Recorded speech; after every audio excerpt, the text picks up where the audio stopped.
Hello friends, welcome to the channel. आज का topic of discussion हमारा रहेगा निमोनिया। निमोनिया हम सब वाकिफ़ हैं, कभी ना कभी हम सब ने ज़रूर सुना होगा। जो निमोनिया है, निमोनिया वर्ड, ये डिराइव किया गया है एक ग्रीक वर्ड नीमोन से। नीमोन मीन्स ग्रीक में इसका मतलब होता है लंग्स, यानी कि फेफड़े, और यहीं से वर्ड निमोनिया आया है। और निमोनिया के आगे हमने आइटिस लगाया, निमोनाइटिस यानी लंग्स का इन्फेक्शन। तो ये जो निमोनिया है ये लंग्स का इन्फेक्शन है, या यूं कहें कि जो एयर सैक्स होती हैं उनका इन्फेक्शन है। साइंटिफिक टर्म में एल्वोलाई कहते हैं। इनका इन्फेक्शन है बाय द पैथोजेंस। और ये पैथोजेंस क्या हैं? ये पैथोजेंस बैक्टीरिया हो सकते हैं, ये पैथोजेंस वायरस हो सकते हैं, फंजाई हो सकते हैं, या माइकोप्लाज्मा हो सकते हैं, जो कि जो सेल वॉल डेफिशिएंट ऑर्गेनिज्म है।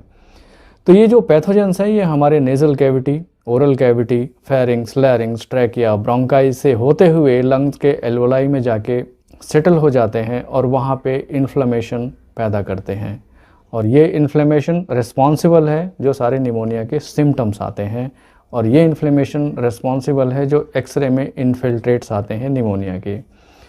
इस इन्फ्लेमेशन जो होता है ये रिस्पॉन्सिबल है एयर सैक्स में फ्लूइड के फिलिंग का। फ्लूइड भर जाता है, वो पस भी हो सकता है, और जब कोई भी लिक्विड एल्वोलाई में भर गई है तो ये हैम्पर करती है, ये रुकावट पैदा करती है गैस के एक्सचेंज में। यानी जो ऑक्सीजन का एक्सचेंज है लंग्स से, जो ऑक्सीजन ट्रांसफ़र होता है ब्लड में, उसमें ये हैम्पर करता है, उसकी रुकावट ला देता है और उससे सांस फूलने लगता है। तो अगर हम निमोनिया की बात करें तो निमोनिया जो है बहुत एक कॉमन डिजीज़ है, लेकिन ये साथ में ही बहुत ही मिसडाइग्नोस्ड, मिसट्रीटेड और अंडर एस्टिमेटेड डिजीज़ है। क्योंकि निमोनिया कई बार बहुत ही माइल्ड वे में होता है और उसको मिसट्रीट किया जाता है, और अगर मिसट्रीट किया गया और जो एंटीबायोटिक्स उसको सही नहीं दी गई या टाइम से नहीं दी गई तो दिस निमोनिया जो है आगे बढ़ सकता है एक सीरियस कंडीशन में, जो कि लाइफ थ्रेटनिंग हो सकती है। तो आजकल के टाइम में जो निमोनिया से का जो इन्फेक्शन आ रहा है उसमें ज़्यादातर MDR यानी multi drug resistance pathogens involve हो रहे हैं। मल्टी ड्रग रेजिस्टेंस पैथोजेंस कौन से हैं? वो पैथोजेंस जिनके ऊपर एक से ज़्यादा एंटीबायोटिक्स जो है असर नहीं करती है, मतलब एक से ज़्यादा एंटीबायोटिक्स उनको किल नहीं कर पाती है, वो MDR पैथोजेंस कहलाते हैं। ऐसा क्यों हो रहा है? बिकॉज इसके दो रीज़न्स हैं। पहला तो wide spread use of antibiotics बहुत ज़्यादा मात्रा में यूज़ की जाती है। एंटीबायोटिक्स वैसे राइट हैंड है, या यूँ कहें तो एंटीबायोटिक्स जो है किसी भी इन्फेक्शन में फर्स्ट हैंड यूज़ की जाती है, तो ये बहुत ही फ्रिक्वेंटली यूज़ की जाती है। और इवन IV एंटीबायोटिक्स भी यूज़ की जाती है इन OPD सेटिंग्स आल्सो। और दूसरा रीज़न है इसका use of immunomodulatory therapy. Immunomodulatory therapy में जैसे वैक्सीन्स वगैरह आ गए हैं, इन्फ्लुएंज़ा के वैक्सीन्स हैं, और बाकी नीमोकॉकस के वैक्सीन है। ये सब वैक्सीन आने से वैक्सीनेटेड इंसान पहले ही होता है, और जब इन्फेक्शन होता है तो साथ में एंटीबायोटिक्स वगैरह भी दी जाती है। तो उस केस में जो ड्रग रेजिस्टेंस यानी एंटीबायोटिक्स से रेजिस्टेंस होने के चांसेस बढ़ जाते हैं जो पेशेंट्स के। तो आगे चलते हैं हम इटियोलॉजी पे। निमोनिया तो हो ही रहा है, लंग का इन्फेक्शन, इनकी इटियोलॉजी क्या है? ये हम सभी जानते हैं कि बैक्टीरिया, वायरस, फंजाई जो है वातावरण में हर जगह हर समय मौजूद हैं। इसी को हम यूबिक्विटस ऑर्गेनिजम्स कहते हैं। यूबिक्विटस ऑर्गेनिजम्स मीन्स हर जगह हर टाइम में जो पैथोजेंस है वो मौजूद हैं।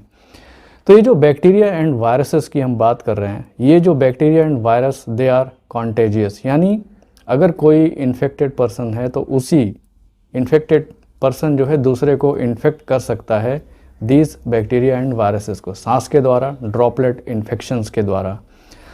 लेकिन इसके अलावा जो तीसरा फंगल निमोनिया है, ये जो है वातावरण से कॉन्ट्रैक्ट होता है। ये पर्सन टू पर्सन इन्फेक्शन जो नहीं होता या बहुत ही रेयर होता है, लेकिन जो most of the infection pneumonia के, फंगल निमोनिया के इन्फेक्शन है, वो जो है एनवायरनमेंट से यानी वातावरण से सांस के द्वारा जो लंग्स में जाते हैं और वहाँ पे सेटल होते हैं। और ये उनमें होता है जिनकी इम्यूनिटी ऑलरेडी सप्रेस्ड है और कमज़ोर है। तो ये फंगल जो इन्फेक्शन है ये मोस्टली अपॉर्चुनिस्टिक इन्फेक्शन है, जहाँ पे इम्यूनिटी कम हुई पर्सन की, वहाँ जाके उनको इन्फेक्ट किया। आगे चलते हैं, एक आता है एटिपिकल निमोनिया। एटिपिकल निमोनिया में एटिपिकल ऑर्गेनिजम्स इन्वॉल्व होते हैं। तो इसके उलट टिपिकल ऑर्गेनिजम्स भी होते होंगे जो कि टिपिकल निमोनिया प्रोड्यूस करते हैं। जो टिपिकल ऑर्गेनिजम्स हैं वो स्ट्रेप्टोकॉकस निमोनी सबसे कॉमन है। इसके बाद हीमोफिलस इन्फ्लुएंजा है, स्टेफ ऑरियस है, ये ग्राम पॉजिटिव हैं। और अगर ग्राम नेगेटिव की बात करें तो इसमें क्लेप्सेला निमोनी है, सूडोमोनास एरोजिनोसा है, ये टिपिकल ऑर्गेनिजम्स हैं। तो बात हम करते हैं एटिपिकल ऑर्गेनिजम्स की। एटिपिकल में आपका माइकोप्लाज्मा निमोनी जो आ जाता है, इसके बाद chlamydia pneumoniae, Legionella, influenza viruses के अगर ग्रुप की बात करें तो इन्फ्लुएंजा वायरस है, एडिनो वायरस है, रेस्पिरेटरी सिंक्शनल वायरस है, ये सारे रेस्पिरेटरी वायरसेस है जो कि इन्फेक्ट करते हैं। तो इनको एटिपिकल निमोनिया क्यों बोला गया है? क्योंकि ये जो निमोनिया प्रोड्यूस करने वाले ऑर्गेनिजम्स हैं ये जो है स्टैंडर्ड कल्चर मीडिया पे ग्रो नहीं होते हैं, इसलिए इनको एटिपिकल ऑर्गेनिजम्स बोला गया है। जैसे कि नॉर्मल जो ब्लड एगर है उस पर ये माइकोप्लाज्मा निमोनी, क्लेमाइडिया और ये इन्फ्लुएंजा वायरस ये जो है कल्चर नहीं होते हैं, और ये ग्राम स्टेन पे भी नहीं दिखते हैं। ग्राम स्टेनिंग जो टेक्निक है बैक्टीरिया को विजुअलाइज करने की, उस पर भी ये नहीं दिखते हैं। और दूसरा कारण ये है कि एटिपिकल निमोनिया ये बीटा लैक्टम एंटीबायोटिक से रेजिस्टेंस होते हैं। बीटा लैक्टम एंटीबायोटिक्स में पेनिसिलिन ग्रुप है, सिफेलोस्पोरिन ग्रुप है। इन एंटीबायोटिक्स से ये ऑर्गेनिजम्स रेजिस्टेंट होते हैं, मतलब ये वाली एंटीबायोटिक्स इन बैक्टीरिया पे असर नहीं करती है। तो इन पे असर करने के लिए हमें दूसरी एंटीबायोटिक्स मैक्रोलाइड ग्रुप की, फ्लोरोक्विनोनोल्स ग्रुप की या फिर टेट्रासाइक्लिन ग्रुप की एंटीबायोटिक्स देनी पड़ती है। मैक्रोलाइड में कौन से हैं? एजिथ्रोमाइसिन है, एरिथ्रोमाइसिन है, तो ये एंटीबायोटिक्स इनको देनी पड़ती है। और नॉर्मल पेल्सिनिल ग्रुप से ये सेंसिटिव नहीं होते, तो इसलिए इनको एटिपिकल ऑर्गेनिजम्स होते हैं और एटिपिकल निमोनिया इनको बोला जाता है। आगे चलते हैं क्लासिफिकेशन के ऊपर। निमोनिया की जो क्लासिफिकेशन है, निमोनिया को क्लासीफाई किया गया है based on how a person acquires the pneumonia, यानी एक पर्सन में, एक किसी इंसान में निमोनिया कैसे होता है उस बेस पे इसको क्लासीफाई करते हैं। नंबर 1 कम्युनिटी एक्वायर्ड निमोनिया और दूसरा है health care associated pneumonia. Community acquired pneumonia में जो निमोनिया के जो पैथोजेंस है या फिर यूँ कहें कि निमोनिया का जो डिजीज़ है वो एक्वायर किया जाता है कम्युनिटी में रहते हुए। मतलब ये किसी इंस्टीट्यूशनल सेटिंग या फिर मेडिकल इंस्टीट्यूशनल या हॉस्पिटल के बाहर अगर किसी इंसान को रहते हुए निमोनिया होता है तो उसको कम्युनिटी एक्वायर्ड निमोनिया बोला जाता है। और दूसरा हेल्थ केयर एसोसिएटेड निमोनिया जो है, इसको अगेन 2 सब टाइप में डिवाइड किया गया है। पहला हॉस्पिटल एक्वायर्ड निमोनिया हैप और दूसरा है वेंटिलेटर एसोसिएटेड निमोनिया यानी वैप। जो हैप है हॉस्पिटल एक्वायर्ड निमोनिया, इसमें निमोनिया जो है एक्वायर यानी निमोनिया पर्सन को होता है अगर वो हॉस्पिटल में एडमिट है। हॉस्पिटल में एडमिट होने के बाद, हॉस्पिटल में एडमिट होने से पहले उसको निमोनिया के सिम्टम या फिर निमोनिया का इन्फेक्शन नहीं था, लेकिन हॉस्पिटल में एडमिशन के बाद उसको निमोनिया हुआ है तो उसको हेल्थ हॉस्पिटल एक्वायर्ड निमोनिया बोलेंगे। ऐसे निमोनियाज में अधिकतर MDR पैथोजेंस मिलते हैं जो कि रेजिस्टेंस होते हैं एंटीबायोटिक्स के लिए। जो फर्स्ट लाइन एंटीबायोटिक्स चल रही हैं मोस्टली उसके लिए रेजिस्टेंस होते हैं, यानी कि MDR मल्टी ड्रग रेजिस्टेंस। दूसरा वाला हम बात कर रहे हैं वेंटिलेटर एसोसिएटेड निमोनिया यानी वैप की। इसमें अगर पेशेंट वेंटिलेटर पे आता है तो पेशेंट इतना सीरियस है कि उसको वेंटिलेटर पे डालना पड़ता है, वेंटिलेटर सपोर्ट पे डालना पड़ता है, और वहाँ से वेंटिलेटर सपोर्ट पे होने के बाद उसको इन्फेक्शन होता है, तो उस निमोनिया को वेंटिलेटर एसोसिएटेड निमोनिया बोलते हैं। और ऐसे निमोनिया के जो पैथोजेंस होते हैं ये भी मल्टी ड्रग रेजिस्टेंस होते हैं और जिस पे एंटीबायोटिक्स ज़्यादातर जो फर्स्ट लाइन जो एंटीबायोटिक्स है बेअसर होती है, तो ये वैप है। तो क्लासिफिकेशन कम्युनिटी एक्वायर्ड निमोनिया है, दूसरा हेल्थ केयर एसोसिएटेड निमोनिया है, और हेल्थ केयर एसोसिएटेड निमोनिया को 2 पार्ट में अगेन डिवाइड किया गया है। First is hospital acquired pneumonia और दूसरा वेंटिलेटर एसोसिएटेड निमोनिया।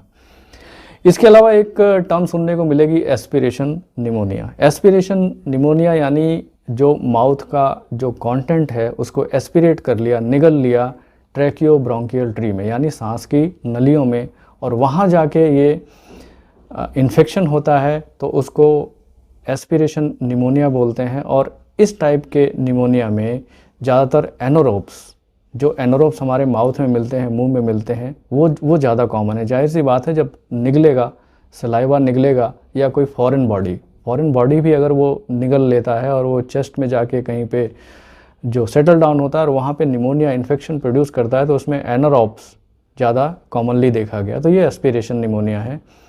और एक टर्म हम लोग सुनते हैं वॉकिंग निमोनिया। वॉकिंग निमोनिया एक नॉन मेडिकल टर्म है। ये उसके लिए यूज़ की जाती है कि माइल्ड निमोनिया जहाँ पे हो, ऐसे सिम्टम्स बहुत ही माइल्ड हो जिसमें हॉस्पिटल में एडमिशन की ज़रूरत नहीं पड़ती और सिंपल एंटीबायोटिक से ये ठीक हो जाते हैं। अगर वॉकिंग निमोनिया की डायग्नोसिस की बात की जाए तो सिम्टम बेस्ड है और ये भी एक्सरे के ऊपर निमोनिया दिखता है, बट पेशेंट इतना सीरियस नहीं होता, वो अपना डे टू डे काम करता है और उसको बेड रेस्ट की भी ज़रूरत नहीं होती है, वो वॉकिंग मोड में रहता है, तो इसलिए हम कह सकते हैं कि ये वॉकिंग निमोनिया है। और आगे क्लासिफिकेशन की बात करें तो classification based on affected area, यानी निमोनिया कहाँ पे हुआ है उसके बेस पे भी निमोनिया की क्लासिफिकेशन की जाती है। तो पहला है ब्रोंको निमोनिया। ब्रोंको निमोनिया यानी मेनली इन्हेलेशन से हुआ है, पैथोजेंस जो है सांस के द्वारा फेफड़े में गया है और हर जगह, दोनों फेफड़ों में हर जगह पैची इन्फिल्ट्रेट्स पैदा करेगा, और मतलब पूरा का पूरा जो है लंग्स इन्वॉल्व होते हैं, इसको ब्रोंको निमोनिया बोलते हैं। जैसा कि ये आप पिक्चर देख रहे हैं, इसमें हर जगह पे पूरा का पूरा लंग ही इन्वॉल्व है ब्रोंको निमोनिया, और इसका एक्सरे देखिए, एक्सरे कुछ इस तरह आएगा। दूसरा है लोबर निमोनिया। लोबर निमोनिया जो हमारे लंग्स के लोब्स होते हैं, राइट साइड और लेफ़्ट साइड में जो लोब्स होते हैं, इन पूरे के पूरे लोब्स को अगर वो इन्वॉल्व करता है या कोई एक लोब को इन्वॉल्व करता है तो इसको लोबर निमोनिया बोला जाता है।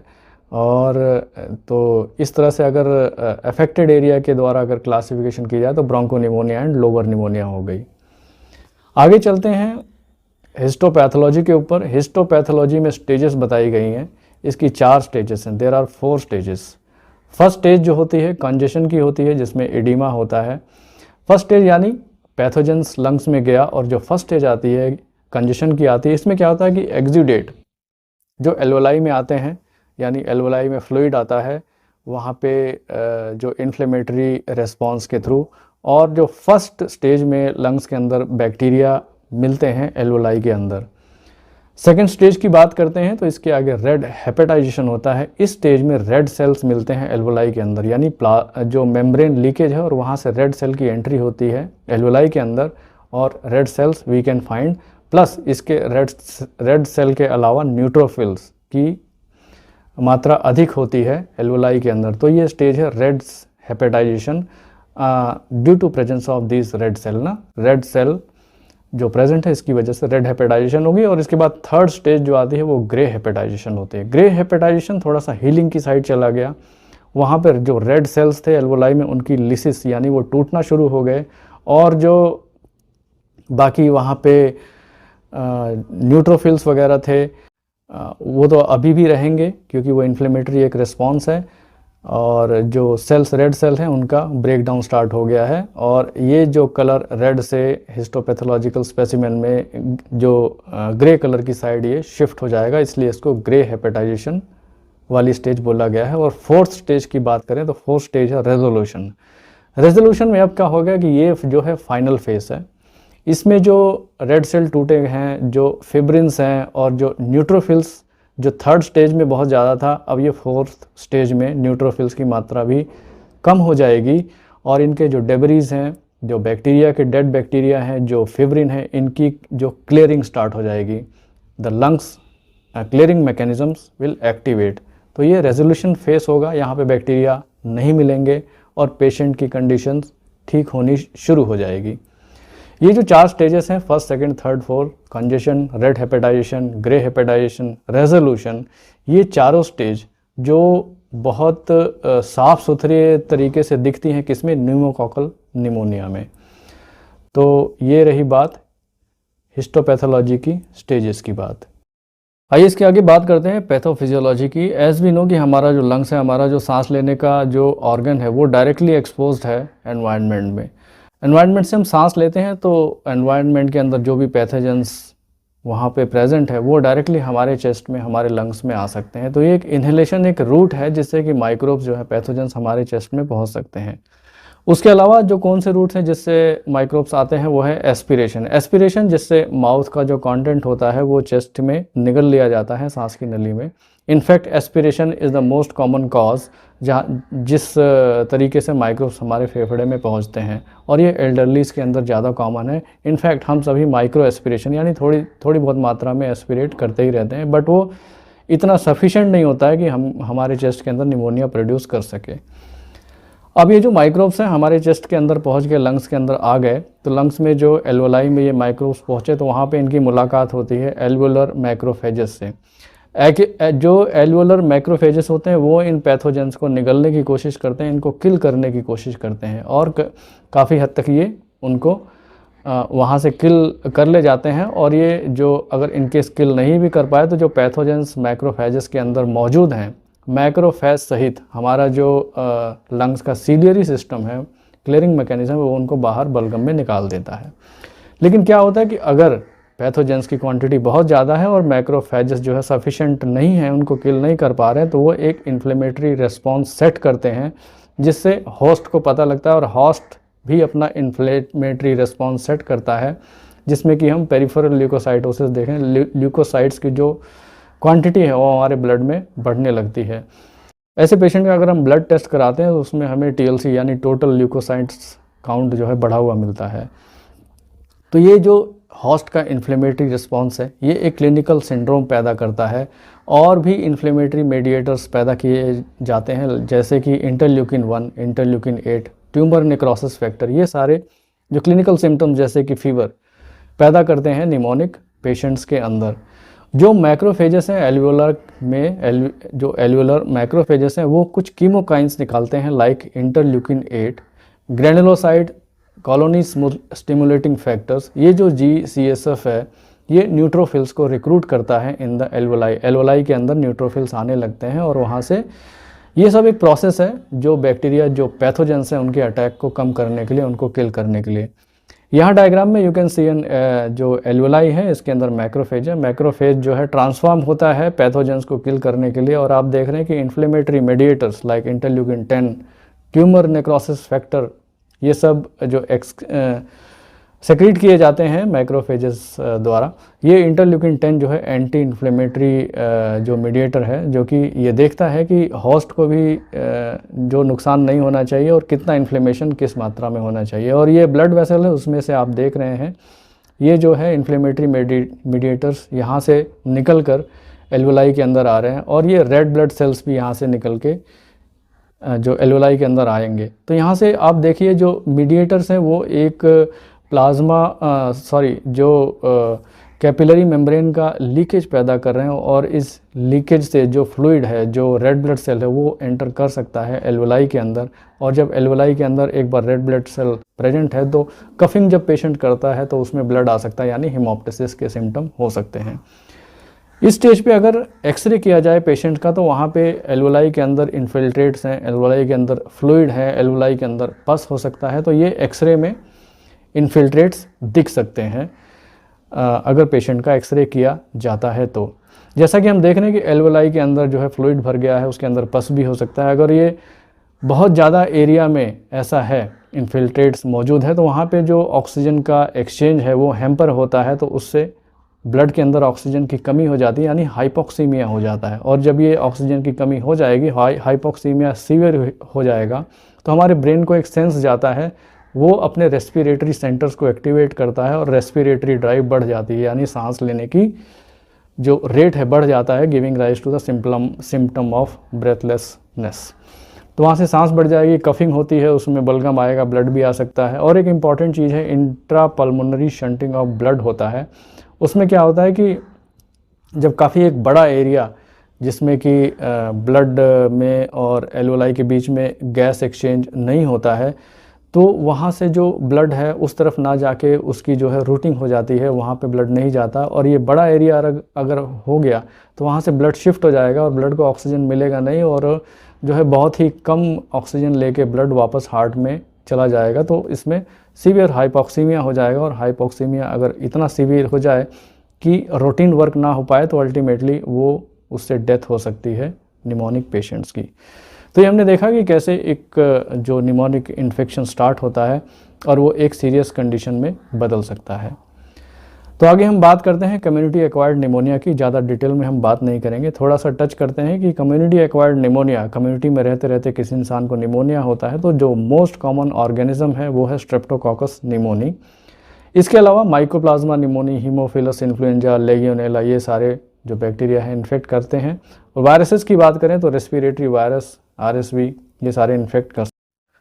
अगर पेशेंट्स अल्कोहलिक हैं तो ऐसे पेशेंट्स में एनारोब्स जो पैथोजन है वो ज़्यादा मिल सकता है। उसके अलावा स्ट्रेप्टोकोकस निमोनी और एसिनेटोबैक्टर भी मिल सकता है। और अगर पेशेंट COPD से ग्रसित है, उसको COPD है, या पेशेंट जो है क्रॉनिक स्मोकर है, तो ऐसे पेशेंट्स में जो निमोनिया का जो ऑर्गेनिज्म इन्वॉल्व होता है वो हीमोफिलस इन्फ्लुएंजा हो सकता है, सूडोमोनास हो सकता है, या मोरक्सेला कैटरेलिस हो सकता है।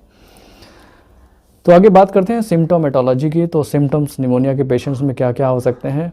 फीवर हो सकता है, कफ हो सकता है, सांस फूलता है, ब्रेथलेसनेस, टैकीकार्डिया यानी उसका जो पल्स रेट है 100 से ऊपर चला जाता है। इसके अलावा टैकीएपनिया, जो उसका सांस का रेट बढ़ जाता है मोर देन 18 पर मिनट्स। ब्रेडिकार्डिया भी हो सकता है अगर निमोनिया बहुत सीवियर है, जिसमें पल्स रेट 60 से नीचे गिर जाता है।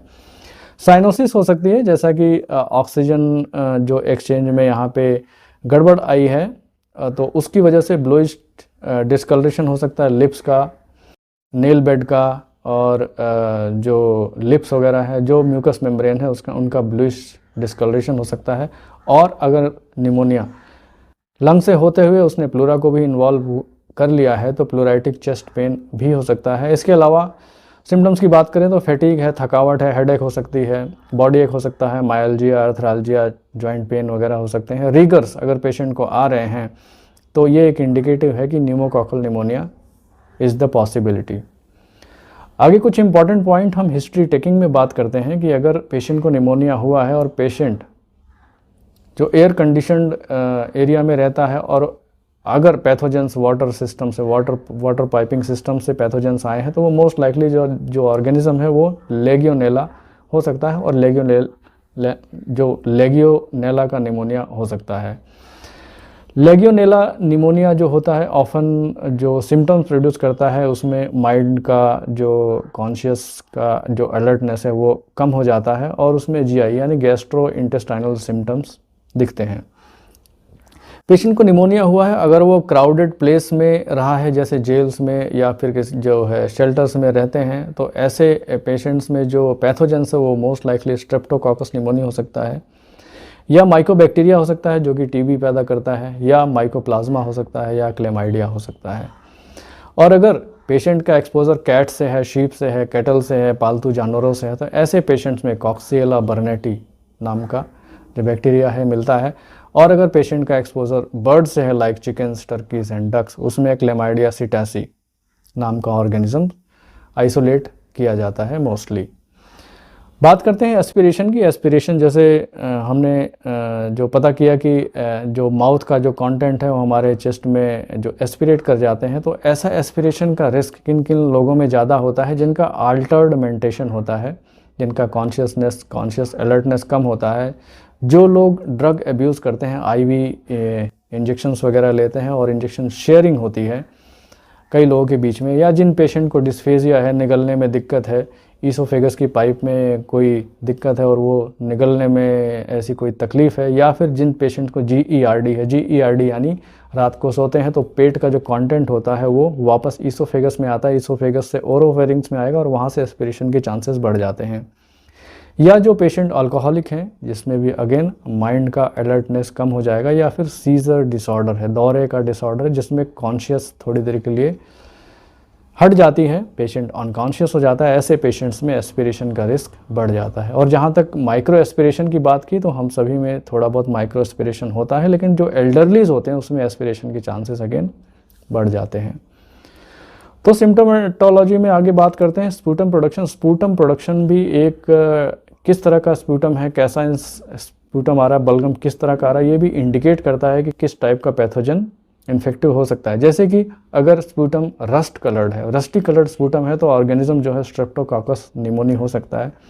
और अगर स्पूटम जो है ग्रीन कलर का है तो ऑर्गेनिज्म सूडोमोनास एरोजिनोसा हो सकता है या फिर हीमोफिलस हो सकता है।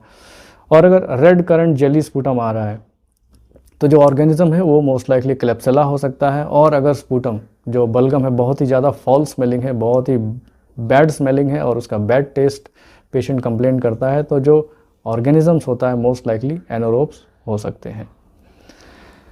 तो आगे हम बात करते हैं डायग्नोसिस की। डायग्नोसिस में न्यूमोनिक पेशेंट्स है, अगर उसका एक्सरे में पैच आ गया तो ब्लड टेस्ट तो होगा ही उसका। और अगर पेशेंट सिम्टोमेटिक भी है, फीवर है, चेस्ट पेन है और सांस लेने में दिक्कत हो रही है, तो उसका ब्लड टेस्ट होगा। और ब्लड टेस्ट में ल्यूकोसाइटोसिस जब हमने बात की कि पेरिफेरल ल्यूकोसाइटोसिस यानी TLC टोटल ल्यूकोसाइट काउंट उसका बढ़ा हुआ मिलता है। और पेशेंट का अगर एक्सरे करते हैं तो एक्सरे में कंसोलिडेशन मिल सकते हैं और उस कंसोलिडेशन में एयर ब्रोंकोग्राम भी देखे जा सकते हैं। जैसा कि वी कैन सी हियर, यहाँ पे कंसोलिडेशन है और इसमें जो है ब्रांचिंग पैटर्न है, ये एयर ब्रोंकोग्राम्स है। ये यहाँ पे जो सांस की नली है उसके अंदर एयर से वो कंसोलिडेशन के थ्रू एक्सरे में दिख रही है।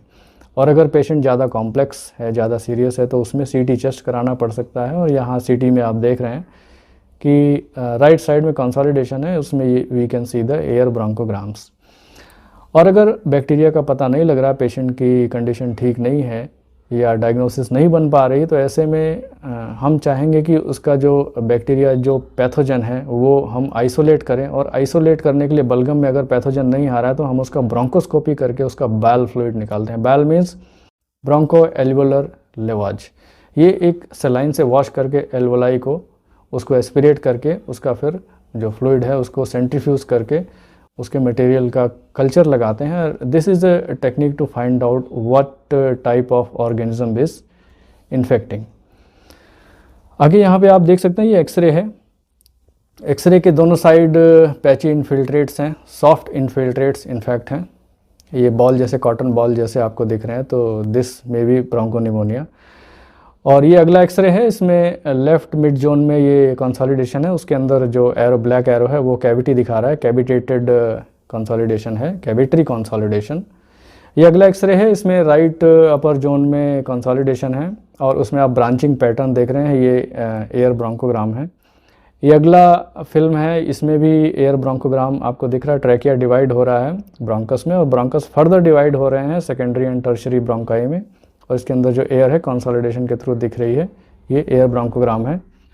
और ये अगला जो पेशेंट का एक्सरे है, एक्सरे में आप देख सकते हैं कि राइट साइड में इन्फिल्ट्रेट्स बहुत ही एक्सटेंसिव है, लेफ्ट साइड में भी है, और इन्हीं का CT स्कैन जिसमें आप लोअर लोस में देख रहे हैं कि एयर ब्रोंकोग्राम दिख रहा है, ब्रांचिंग पैटर्न। और ये अगला CT स्कैन है, इसमें राइट साइड में आप देख रहे हैं कि ये कंसोलिडेशन है, इनफैक्ट राइट मिडल लोब जिसमें ब्रांचिंग पैटर्न है, दिस इज़ एयर ब्रोंकोग्राम। तो ये है आज निमोनिया के बारे में हमने बात की। निमोनिया क्या है, निमोनिया कैसे हो सकता है, निमोनिया के पैथोजेंस, निमोनिया के सिम्टम्स, उनकी डायग्नोसिस, जो उनकी क्लासिफिकेशन ऑफ निमोनिया है, जिसमें कम्युनिटी एक्वायर्ड निमोनिया है और हेल्थ केयर एसोसिएटेड निमोनिया, इसमें हम ज़्यादा नहीं टच कर सकते आज, इनको कभी अलग से किसी और वीडियो में देखेंगे। तो आज ये ओवरव्यू था निमोनिया के बारे में। उम्मीद है कि आपको इससे कुछ ना कुछ जानकारी मिली होगी। तो आगे मिलते हैं किसी और वीडियो पे, तब तक के लिए stay healthy. Thank you very much.